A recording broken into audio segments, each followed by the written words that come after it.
W4MY. W4MY. Go ahead.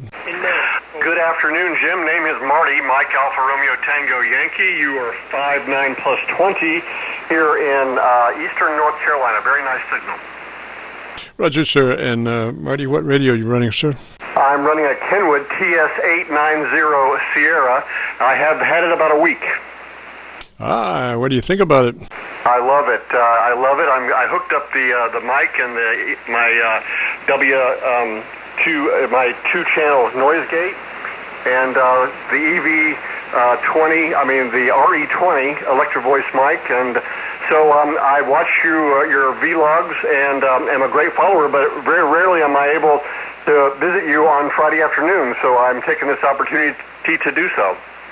Yes, sir. You're, like about a 15 over now. I've got to ask you, I noticed that you don't seem to have exactly the best dynamic range, so let me start with asking you if you've got your compressor in at a 3.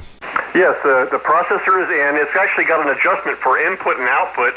I don't quite understand the input, but I have it at 50, and the output's at 30 right now. Okay, 50 out of 100, or what is that? Yeah, 50 out of 100. All right, try dropping that back to maybe 30 as opposed to 50, 30. Okay, let's see. I can move it back. Okay, I moved it back also to 30. Your input, Roger, leave your output where it was, but take your input to 30. Yeah, right now the input and the output is at 30. Looking pretty good. Now go to your ALC with a mic gain in hand and adjust your ALC as you speak naturally, normally 100, 200, 300, 400, and adjust your ALC for a mid-scale to 2/3 reading via using your mic gain control. Okay, Jim, I'm watching the ALC. And I am watching it, and I'm about 8 inches away from the mic. I tend to not close talk it if I can, and so I'm running about 50%, maybe a little bit more right now.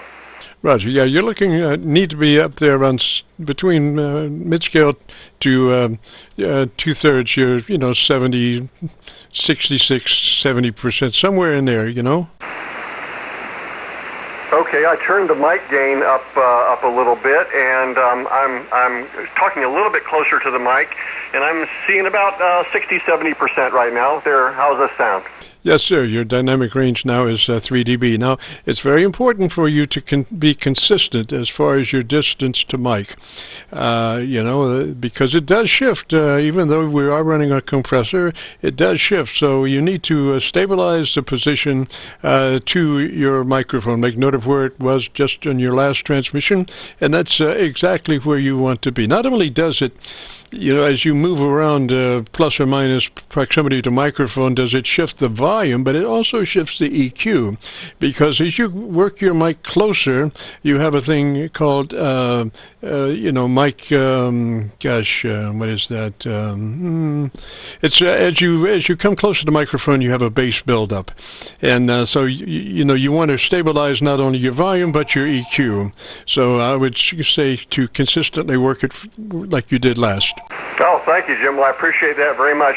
I also have the outboard EQ. I put in line specifically, really, to bring the level of this RE20 up a little bit for ham use, because it does tend to be a little bit low.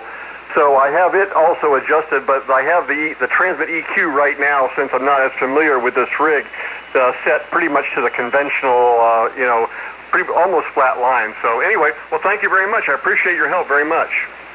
Roger, Marty. Get the duct tape out and tape it down right where it is there, and just remember to be consistent as far as addressing that microphone at the distance that you are now. Roger, thank you, Jim. Well, I appreciate it, and I'll let you get to the next one. It's great talking to you, and I'll be watching you on YouTube, and maybe someday when I get another Friday, I'll call you again. 73, and thanks again. KC9VKV W4MY. Bye-bye. Roger. Call us KC9 Victor, Kilo Victor. That's, but join us next Friday if you can. Love to have you. And if you want to hear your audio on this one, go to YouTube and do a call letter search, KC9VKV, followed by today's date, 10/9/20. And that'll take you right to this recording, and we'll have it uploaded in the next couple of days.